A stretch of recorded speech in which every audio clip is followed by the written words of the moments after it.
하셨으면 여호수아 10장 40절에서 43절 한 절씩 교독하겠습니다. 이와 같이 여호수아가 그 온 땅 곧 산지와 네겝과 평지와 경사지와 그 모든 왕을 쳐서 하나도 남기지 아니하고 호흡이 있는 모든 자는 다 진멸하여 바쳤으니 이스라엘의 하나님 여호와께서 명령하신 것과 같았더라. 여호수아가 또 가데스 바네아에서 가사까지와 온 고센 땅을 기브온에 이르기까지 치매. 이스라엘의 하나님 여호와께서 이스라엘을 위하여 싸우셨으므로 여호수아가 이 모든 왕들과 그들의 땅을 단번에 빼앗으니라. 여호수아가 온 이스라엘과 더불어 길갈 진영으로 돌아왔더라. 아멘. 네, 오늘 새해를 시작하면서 많은 사람들이 뭔가를 새롭게 배우거나 도전하고 싶어 하지요. 운동을 배우고 싶어 하기도 하고요. 저도 좀 뭔가 새롭게 점점 이제 해가 지나갈수록 하고 싶은 게 점점 더 많아지는 것 같아요. 희한하게요. 그래서 좀 테니스를 좀 예전에 테니스를 좀 이렇게 배웠던 적이 있는데 이렇게 표현하면 좀 그런가요? 강당에서 야매로 배워서 그래서 좀 정식으로 배우고 싶다. 그래서 좀 테니스를 이렇게 아들과 좀 같이 치자고 했는데 아들이 같이 또 안 쳐주더라고요. 그래서 하여튼 좀 테니스를 같이 등록해서 배우고 싶어서 그런 마음을 먹어보기도 하고, 어떤 분들은 뭐 큰 마음 먹고 영어 회화나 아니면 독서를 하루에 한 달에 꼭 한 권씩은 책을 읽어보겠다 뭐 결단하고, 신앙적으로는 뭐 성경을 일독한다든지요, 매일 성경 큐티를 빠지지 않고 매일매일 하겠다든지 여러 가지 도전들을 해보죠. 근데 새로운 것을 도전하고 배우다 보면 한 가지 발견하게 되는 게 있습니다. 그것은 초보자와 숙련자 사이에 분명한 차이가 있다라는 거예요. 그 차이가 어디서 온다고 생각하십니까? 우리가 뭔가를 새롭게 배워보면, 저는 배우고 싶은 게 많다고 그랬잖아요. 사실은 좀 교회 이렇게 장비가 좀 가능하고 마당이 조금 여유가 더 있으면 이게 목공도 좀 배워보고 싶어요. 예수님이 목수지만이어서 그런가 목공도 좀 배워보고 싶고, 뭔 얘기를 해도 이렇게 오늘 피곤하신 분들이 좀 많이 계신가 보네요. 그래서 하여튼 좀 목공도 좀 배워보고 싶어서 손수 이렇게 조그만 뭐도 만들어보고 싶고 그러거든요. 근데 해보면, 새로운 걸 뭔가 도전해보면 분명히 차이가 있는 것을 봐요. 초보자와 숙련자. 그 차이는 어디서 와요? 원리를 알고 하는가 하는 거죠. 또는 원리를 알아도 그 원리를 내 것으로 터득했는가 하는 거예요. 오늘 설교 제목을 제가 이렇게 정해봤습니다. 한번 같이 고백해 보겠습니다. 시작. 원리를 알면, 그렇습니다. 원리를 알면 쉬운 거예요. 모든 일에는 그 나름대로의 규칙과 원리가 있죠. 그것을 알고 하는 사람과 모르고 무턱대고 하는 사람은 분명 차이가 있습니다. 처음에는 비슷하게 열심을 가지고 노력을 하면 처음에는 비슷해 보이는 것 같아요. 그런데 어느 일정 시간이 지나면 현저하게 차이가 납니다. 초보자는 원리를 모르고 원리를 터득하지 못한 사람은 결코 숙련자를 따라갈 수 없는 거지요. 이것은 신앙생활에도 동일하게 적용이 됩니다.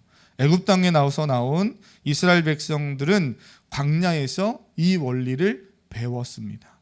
그들에게 광야는 그 원리를 배우는 장소였어요. 그리고 계속해서 광야를 지나 우리가 요즘 여호수아서를 보고 있는데요, 요단강을 건너서 가나안 땅을 정복해가는 그 모든 과정도 새롭게 시작되는 삶을 어떻게 살아갈 것인가 하는 그 원리를 배우는 그런 장소, 그런 시간들이었죠.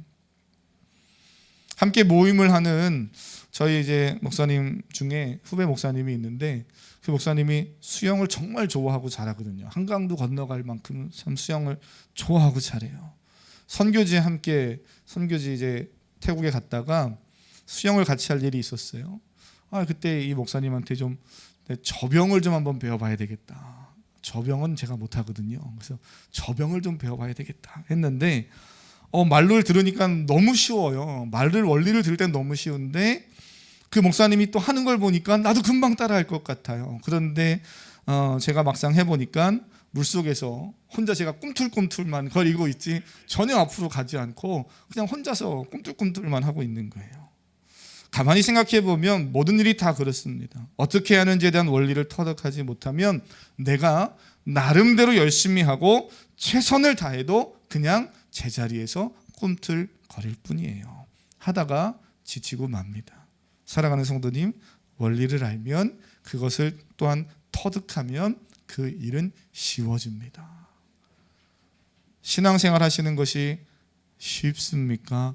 어렵습니까? 쉽기를 주님의 이름으로 축복합니다. 여호수아 10장은 이스라엘 백성이 가나안의 5성읍과 남부 지역을 정복하는 그런 내용입니다.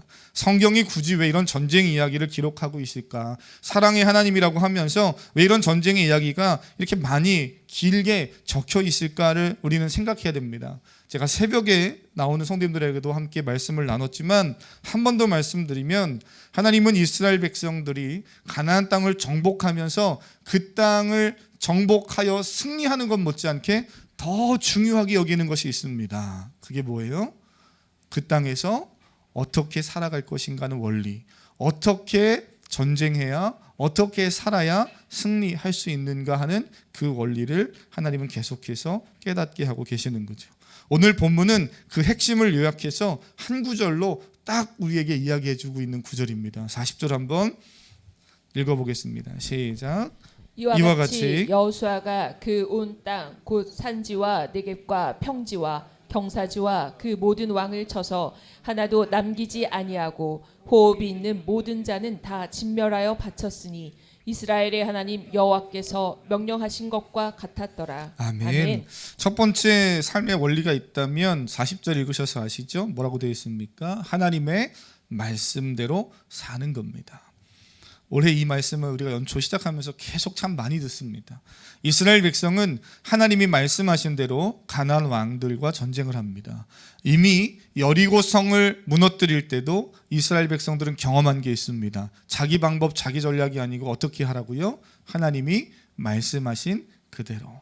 그래서 새벽 제가 신년에 12강절기 기도회 하면서 그 본문 볼 때 그런 말씀 드렸어요. 말씀하신 그대로 행하라는 겁니다. 말씀하신 그대로 행하라. 목사님들이 저만이 아니고 많은 목사님들이 사역을 하면서 발견하는 안타까운 한 가지 사실이 있는데요. 신앙생활을 처음 시작하면서 어린아이처럼 말씀을 잘 순수하게 받아들이고 그대로 말씀을 잘 따라 사는 성도들은 그때에는 별로 신앙적 사고를 안 치더라는 겁니다. 신앙의 사고가 그때는 별로 많지 않습니다. 오히려 신앙생활을 좀 했다고 하는 교만과 자기 고집과 자기 기준이 하나님 말씀보다 앞설 때 그때 그리스도인은 영적인 실패를 경험하죠. 사랑하는 성도님, 저를 포함해서요, 우리 모두는 하나님의 말씀대로 살아야 합니다. 이게 너무나 중요한 원리예요. 이 원리 놓치면 그러면 그 다음 단계로 한 단계 한 단계 나가지 못합니다. 처음에 말씀드렸죠. 어느 정도는 나의 힘과 나의 열정으로 신앙생활도 할 수 있어요. 비슷하게 봉사도 할 수 있고 다 할 수 있습니다. 그런데 어느 일정 기간이 지나면 그 원리를 깨닫고 그 기쁨 가운데 막 그냥 열심히 저병해서 가는 그러한 성도와 계속해서 발장구 치면서 가는 성도는 현저하게 차이가 날 수밖에 없는 거예요.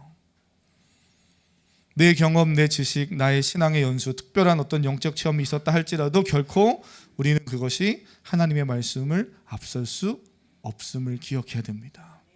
두 번째 원리가 더 중요한데요. 하나님의 말씀대로 행할 때 하나님이 우리와 함께 싸워주신다는 거예요. 42절은 이렇게 이야기합니다. 한번 읽어보겠습니다. 42절입니다. 시작. 이스라엘의 하나님 여호와께서 이스라엘을 위하여 싸우셨으므로 여호수아가 이 모든 왕들과 그들의 땅을 단번에 빼앗으니라. 아멘. 아멘. 우리 성도님들 아시는지 모르겠지만 저희가 예배팀에 방송실 또는 지금 현장에 이 사운드만이 아니고 밖으로 나가는 영상 여러 가지들이 지금 다 알게 모르게 정성주 목사님, 현행길 목사님, 또 정정훈 집사님 계속해서 지금 조절하고 또 이렇게 맞추고 그러고 있는 상황이에요. 말씀을 읽을 때 말씀을 저를 대신해서 읽어주는 집사님의 마이크가 꺼지지 않고 이렇게 잘 나오는 것도 여러분은 별거 아닌 거다 생각할지 모르지만 예배가 이렇게 진행되는 데 있어서는 되게 중요한 일입니다. 자막이 탁 넘어가야 되는데 그 다음 가사가 안 떠가지고 어버버버 하다가 찬양 못할 때 있죠. 별거 아닌 것 같은데 타이밍에 자막을 탁탁 넘겨주는 그것도 참 귀한 일인 거죠. 할렐루야.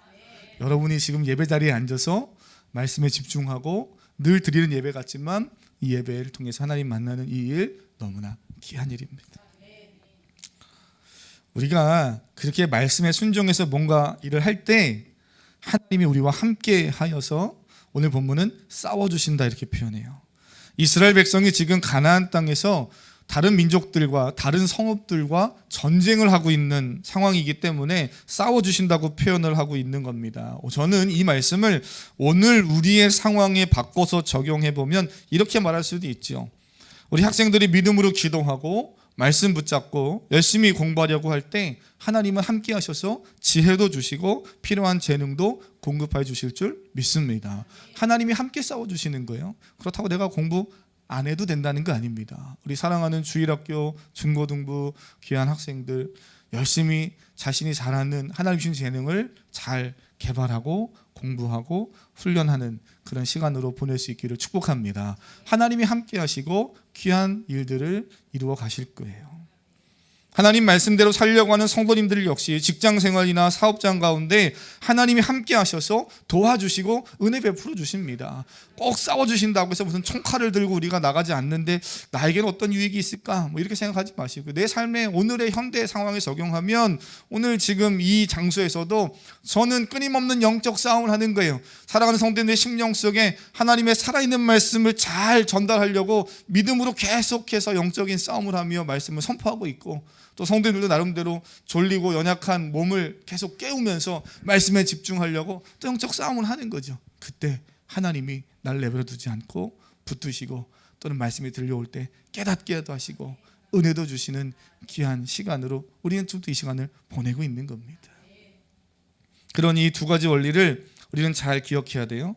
하나님이 나와 함께 하시고 나를 위해 싸워주신다는 사실을 믿기에 우리는 하나님의 말씀을 온전히 따르고 주어진 삶을 성실과 진실로 잘 살아내야 하는 거죠. 여호수아 10장 29절에서 39절 오늘 우리가 읽은 본문 위에 올라가 보면 여호수아 10장에는 림나, 라기스, 게셀, 에글론, 헤블론이라는 우리는 낯선 지역이지만 우리로 바꿔서 말하면 응암동, 구산동, 연신내 또 뭐 있습니까? 대조동 뭐 이런 식으로 그 주변의 성읍들과 지금 싸우고 정복하는 그런 이야기들이 기록되어져 있어요. 그러면서 두 가지 표현이 반복됩니다. 한 가지는 모모에게 행한 것과 같았더라. 한번 올라가서 보시겠습니까? 29절 한번 올라가서 보시면 여호수아가 온 이스라엘과 더불어서 막게다에서 림나로 지역으로 옮겨서 이제 싸웁니다. 그랬더니 30절에 뭐라고 그럽니까? 후반부에 여리고 왕에게 행한 것과 같았더라. 누구누구에게 행한 것과 같았더라. 이렇게 말해요. 그리고 계속해서 또 그 다음 장소에 가서도 누구누구에게 행한 것과 같았더라. 이것이 반복됩니다. 또 반복되는 표현이 있어요. 여호와께서 그 성읍을 이스라엘의 손에 어떻게 하셨다고요? 그렇죠. 넘기셨다, 붙이셨다 이렇게 말씀합니다. 가는 곳마다 하나님이 말씀하시는 대로 이스라엘 백성들이 행했어요. 그런 이스라엘에게 하나님이 승리를 주셨다라는 겁니다. 저는 25년에 우리를 싸워주시는 우리와 함께 하시는 하나님이 우리의 삶을 이끌어 가실 줄로 믿습니다.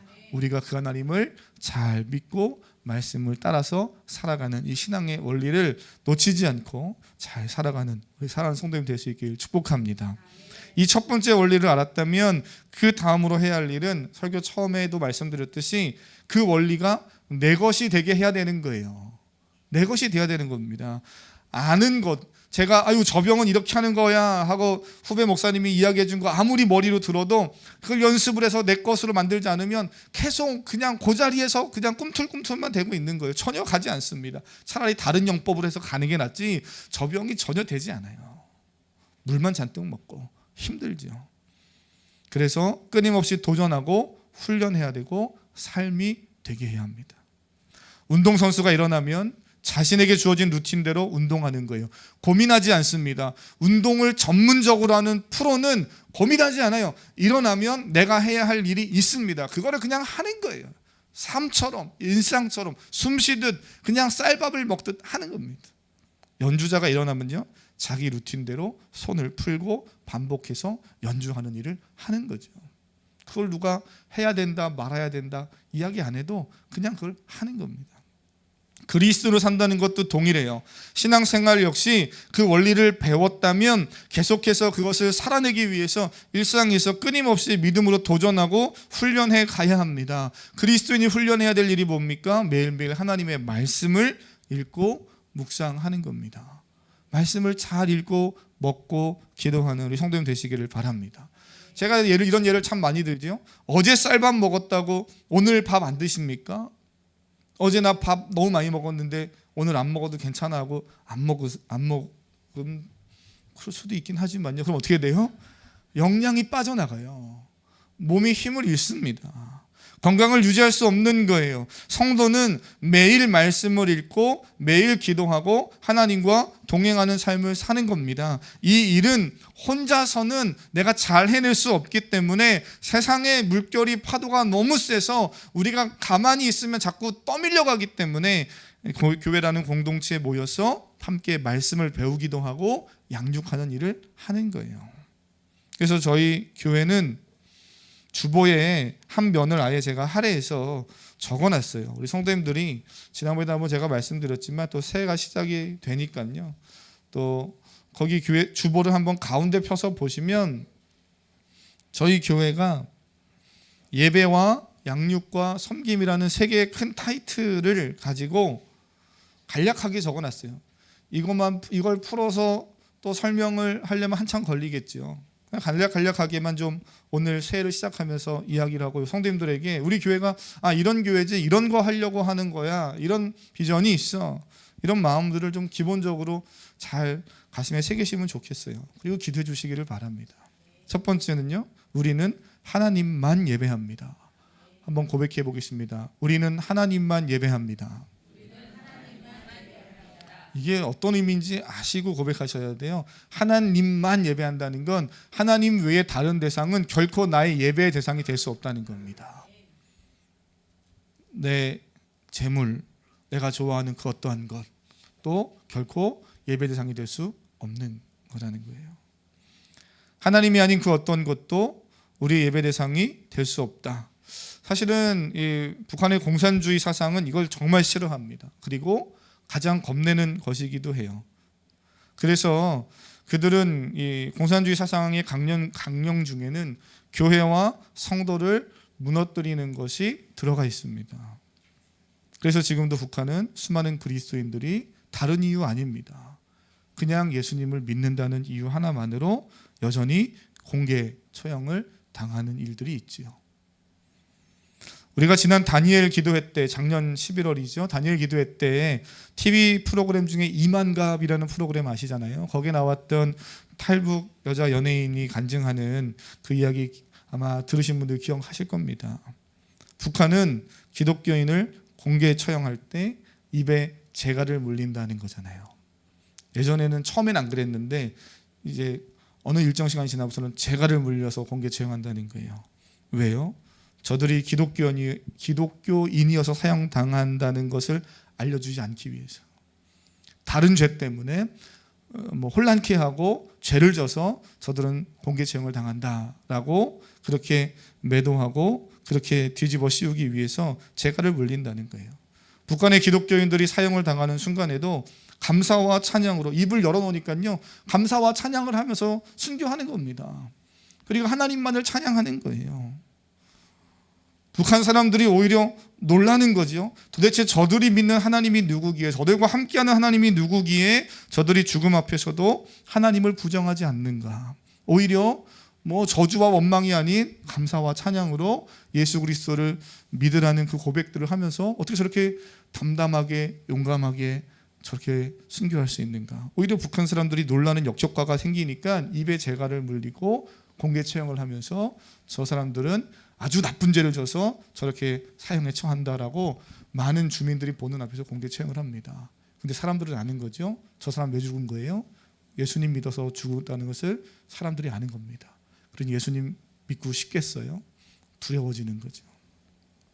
사랑하는 성도님, 하나님을 자유롭게 예배할 수 있는 환경에 살고 있다는 것은 큰 은혜이고 축복임을 기억하시기 바랍니다. 근데 이거 하나만 기억하시면 안 돼요. 그건 정말 너무 어린아이 같은 신앙이고요. 그렇다면 동시에 내게 주어진 이 복음을 기억하면서 복음 때문에 박해받는 민족과 영혼을 위해서 그들을 위해 기도하고 뭔가 선교적 사명을 감당해야 될 책임이 있다는 것도 우리는 기억하고요. 그 사명을 감당해야 되는 거죠. 지금 당장 북한으로 가라는 거 아니에요. 너무 두려워 떨지 마십시오. 그러나 마음의 그런 책임의식은 가지고 있어야 되는 거죠. 준비해야 되는 겁니다.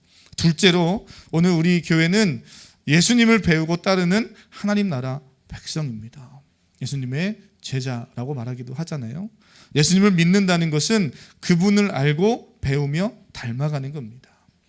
그러기 위해서 마땅히 해야 할 일은 성경을 가까이 하는 거예요. 예수님을 알고 싶은데 뭐 다른 방법이 어디 없잖아요. 예수님을 성경 말고 다른 데서 어떻게 알 수 있습니까? 성경을 통해 알아야 되는 거예요.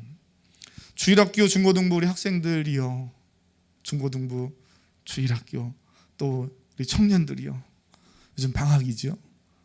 그죠? 방학입니다. 말씀을 즐겁게 읽고 묵상하는 좋은 습관을 이 방학 기간 동안 잘 다시 한번 삶에 세팅하는 시간이 될 수 있기를 바랍니다. 청년들이 일주일에, 아마 작년에는 한 일주일에 각자 정해진 날에 말씀 묵상하는 일을 하자 이렇게 도전했던 것 같아요. 그래서 제가 올해 청년부 회장 그리고 부셀 리더에게 도전했어요. 올해는 다 한다. 할렐루야. 올해는 한 날만 하지 말고 다 한다. 우리가 뭐 그림을 그려도 호랑이를 그리려고 시작을 해야 나중에 잘못되라도 뭐라도 그려요? 네? 뭐 호랑이를 그리려고 해서 그리기 시작해서 잘못되라도 뭐 고양이라도 그리든 뭐라도 그릴 거 아니에요. 목표를 크게 두십시오. 그것을 위해서 기도하고 애쓰고 도전하면 하나님이 할 수 있는 힘을 주실 줄 믿습니다. 근데 일주일에 한 번만 해야지, 그러면 그날 놓치면 아예 일주일 내내 한 번도 말씀을 안 보는 거예요. 근데 일주일 내가 다 본다, 매일 본다, 매일 밥 먹듯 매일 숨 쉬듯 매일 하나님과 동행한다 하면 설령 몇 번 못하는 일이 있더라도 그래도 한 번 이상은 하게 될 겁니다. 그래서 도전합니다. 사랑하는 성도님들도 매일매일 말씀을 읽고 묵상하며 또 하나님 나라 복음을 우리가 이제 상반기부터 또 다시 한번 배우게 되는 풍성한 삶의 초대, 첫걸음, 기초, 이 과정들을 잘 저와 함께 또 알아가는 성도님들 될 수 있길 축복합니다. 저 혼자 다 성도님들이 1대1로 다 양육할 수 없습니다. 제가 어느 정도 할 수 있는 데까지 하면 그분들이 계속해서 또 다른 새 가족들을 제가 했던 역할을 계속 이어서 해 주셔야 교회가 계속 건강하게 성장할 수 있습니다. 복음을 모르면, 내가 맺는 믿음의 내용을 모르면 심각한 문제들이 성도들에게 발생합니다. 제가 어제 마침 있었던 일이어서 시간이 좀 가도 이 이야기를 잠깐 예화로 들면은 좋겠다 하는 생각이 들었어요. 어제 이제 토요일 날 제가 사무실 나와서 일하고 있는데 말끔하게 생긴 여성 두 분이 교회에 들어오시더라고요. 꽤 말끔하게 차려입고 오셨어요. 좋은 명품 브랜드 이런 거 걸치고 깔끔하게 입고, 주보를 가져가도 되냐고, 목사님이시냐고 묻더라고요. 저만 보면 목사님이 왜 이렇게 젊으세요? 그래서 그러냐고. 그래서 내가 두 분도 젊으시다고. 그래서 들어오면서 저를 보면서 목사님이냐고 묻고 주보를 가져가도 되냐고 묻길래 제가 물었어요. 반문했어요. 어디서 오셨습니까? 초종교 단체에서 나왔습니다. 벌써 이름만 들어도 이상하잖아요. 우리 성도님들 벌써 이제 저와 신앙생활 오래 하신 분들은 이름만 들어도 이상하잖아요. 초종교 단체에서 나왔대요. 제가 평소에는 진짜 어떤 단체나 어떤 뭐 상대방의 타인에 대해서 함부로 비난하거나 폄하하지 않고 최대한 예의 있게 정중하게, 심지어 이단이 찾아와서 신천지가 거의 정기적으로 저를 찾아오는데 저한테 된통 혼나고 쫓겨난 이후에 다시 아직까지 안 왔어요. 다시 오라고 했는데 안 오더라고요. 아직 안 왔어요. 아직까지. 간 사람은 다시 안 오고 새로운 사람들이 계속 오는데 하여튼 그 사람 다시 안 오더라고요. 근데 어쨌든 친절하게 대하고 하지만 복음에 대해서는 전 단호하게 얘기하거든요.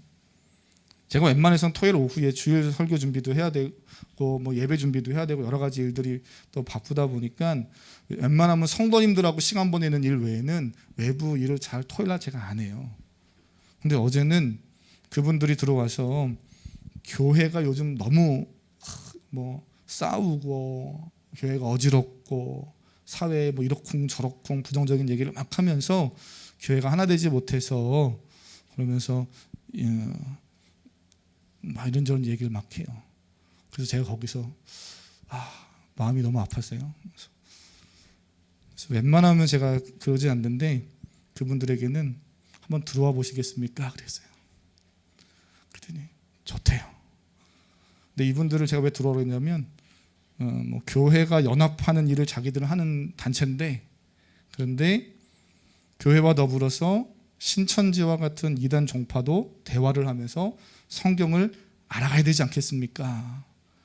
이래서 제가 거기서 마음이 너무 이게 울분이 나서 제가 신천지십니까? 그랬더니 아니래요. 그래요? 그럼 한번 들어오십시오. 괜찮다면 들어와셔서 저랑 예수 그리스도에 대해서 복음에 대해서 얘기해 보시겠습니까? 들어오겠대요. 그래서 제가 속으로 할렐루야. 자기 발로 들어온다고 했으니까요. 제가 강제로 들어오라고 한 것도 아니고 본인들이 들어온다고 했으니까. 그럼 제가 할 말이 있는데 저와 이야기하면서 제가 하는 이야기들을 어쨌든 들어주시겠습니까? 나도 두 분이 하는 이야기를 듣겠습니다. 그래서 들어왔어요. 제가 설교를 준비한 내용이 뭐예요? 말씀에 순종하면 하나님이 함께 하시고 싸워주신다잖아요. 제가 그 순간에 문 앞에서 대화하다가 사실은 그냥 제가 괜찮습니다 가십시오 이랬는데 이렇게 떠밀려 나가다가 아까 같은 그런 얘기를 해서 제 마음속에 들어오라고 해놓고서 뭘 얘기할까 복음을 어떻게 가지고 싸울까 막 이런 마음이 막 여기까지 있었는데요. 기도했어요. 하나님 이들에게 뭐라고 얘기할까요? 목사가 복음 가지고 이단자들과 싸우기엔 너무 자존심 상하고 하나님 내가 이 사람들과 뭔 얘기를 하면 좋을까요? 근데 그 순간 하나님이 주시는 지혜가 그들이 누구인지를 일단 확인해 봐야 되겠다는 마음이 확 드는 거예요. 왜냐하면 대화 중에 자신들이 어디 소속인지를 정확히 밝히지 못하고 아까 뭐라고 그랬어요? 종교단체 뭐 이래요. 그게 뭔데요? 그랬더니 계속 얼버무리는 거예요. 그래서 제가 일단 요 앞에 딱 지금 우리 저기 박옥자 권사님하고 지원 형제 앉아있는 그 자리에 딱 앉아보라고 앉혔어요. 그래서 저는 여기 윤아님 딱 앉고 그래서 딱 2대1로 마주보면서 물었어요. 어디서 오셨어요? 뭐 하는 곳이에요? 그 초종교단체라는 게 그래서 뭐 하는 곳인지를 내게 알려주십시오. 그래야 내가 뭘 검색을 해봐서 거기가 좋은 곳인지 좋은 곳이면 저도 가고 우리 성도님들도 좀 추천하고 할 텐데 그거 뭐 하는 거예요? 자꾸 제가 친절 하나 취조하듯 계속 물었더니 단체 이름을 얘기를 못해요. 그랬더니 한 분이 일어나서 뒤로 가더니 전화를 하고 오겠대요. 뭔 전화를 해요? 그랬더니 단체 이름을 물어보고 오겠대. 이렇게 어설픈 사람들이 와가지고 그래서 제가 그럼 물어보고 오시라고 그랬더니 교회 회복 실천 연합회래요. 제가 그랬어요. 참 좋은 일을 하시네요. 인터넷에서 어떻게 확인할 수 있죠? 어떤 단체죠? 근데 그게 계속 얼버무려요. 제가 물었어요. 당신들은 예수님이 구원자이심을 믿습니까? 믿는다 그러네요. 또 거기서. 그래서 제가 그랬어요. 그래요? 당신이 예수님을 믿는다면 구원자라고 믿는다면 그런 사람들이 성도라고 말하는 사람이 신천지와 이단의 가르침을 다 모아서 뭐가 진리인지를 성경을 다시 찾아보는 일을 해야 한다고 말한다면 당신은 예수님을 믿지 않는 사람인데 거짓말하는 것이거나 아니면 예수님이 누군지도 아직 모르는 사람입니다. 근데 무슨 교회 연합을 한다고 와서 건강한 교회들을 다 해집고 다니십니까? 그렇게 하지 마십시오. 만일 제가 오해했다면 다시 오십시오. 정확한 자료를 가지고 다시 오십시오. 모르겠어요. 올지 안 올지 모르겠어요. 그래서 제가 물었어요. 당신 신천지입니까? 처음엔 아니라고 하더니 계속 신천지입니까?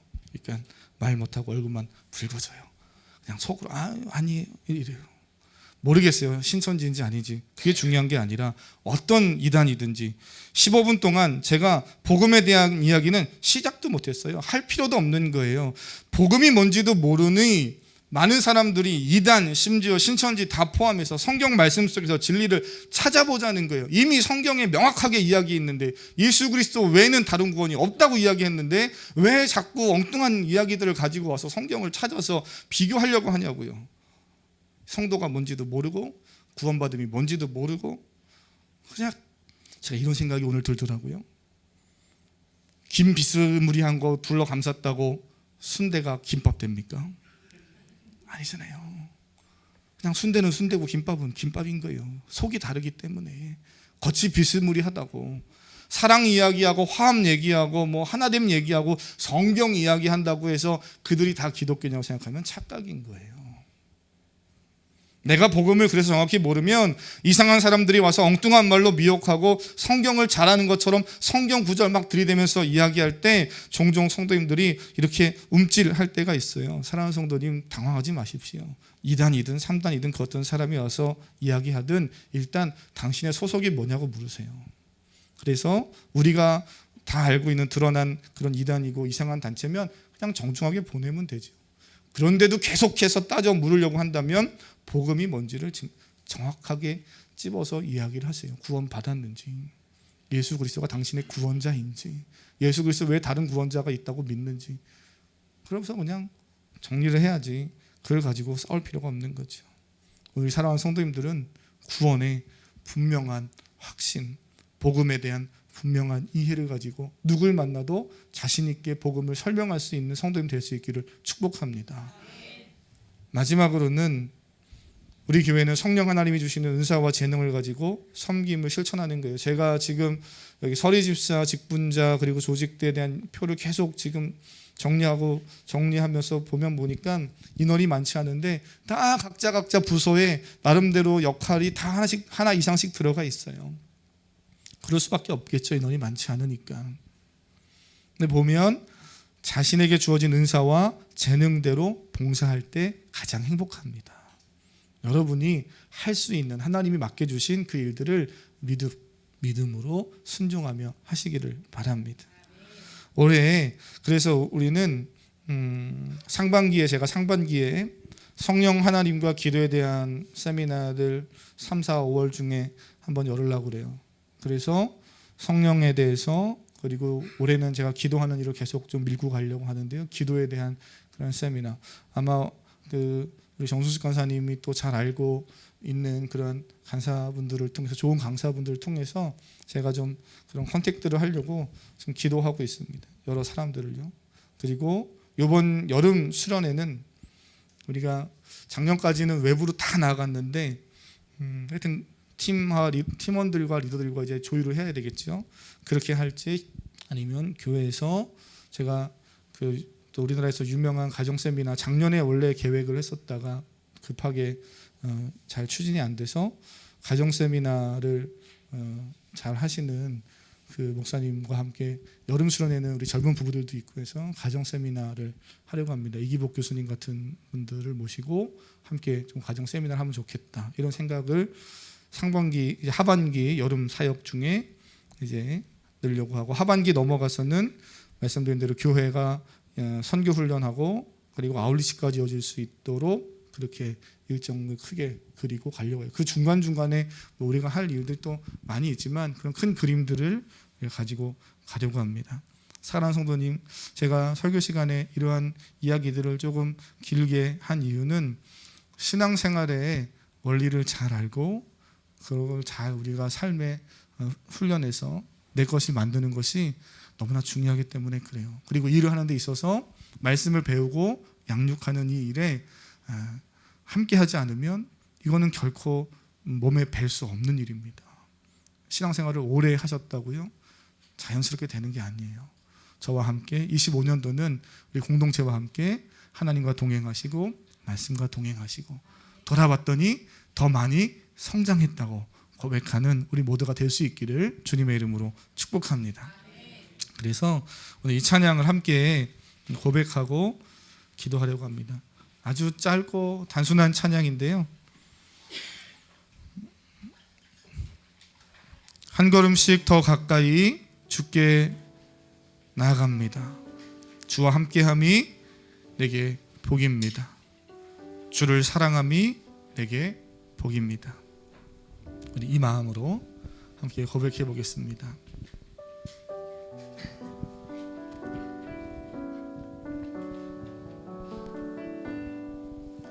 내 아버지 나를 받으소서. 거짓 아닌 진실함으로 주께 나아갑니다. 내 아버지 내 아버지 기도 들으소서. 입술 아닌 참 마음으로 주께 우리 한 번 더. 내 아버지 내 아버지 나를 받으소서. 거짓 아닌 진실함으로 주께 나아갑니다. 내 아버지 기도 드리소서. 입술 아닌 참 마음으로 주께 나아갑니다. 한 걸음씩 한 걸음씩 더 가까이 주와 함께함이 내게 복이라. 한 걸음씩 더 가까이 주를 사랑함이 내게 복이라. 한 걸음씩 더 가까이 한 걸음씩 더 가까이 주와 함께함이 내게 복이라. 한 걸음씩 더 가까이 주를 사랑함이 내게 복이라. 우리 한번 마음을 들여서 고백할까요? 한 걸음씩 한 걸음씩 더 가까이 주와 함께함이 내게 복이라. 한 걸음씩 더 가까이 주를 사랑함이 내게 복이라. 이 마음을 다해서 한 걸음씩 더 가까이 주와 함께함이 내게 복이라.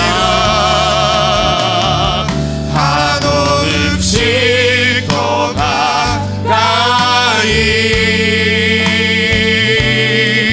주를 사랑함이 내게. 우리 마지막으로 한번 마음을 다해서 한 걸음씩 더 가까이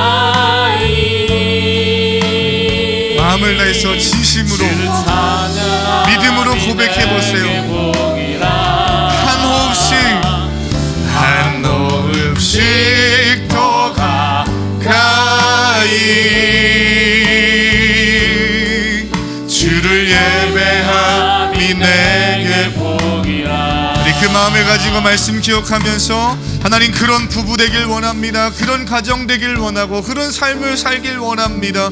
그러한 교회 그런 민족 되게 하시옵소서. 주여 한번 부르고 기도하겠습니다. 주여.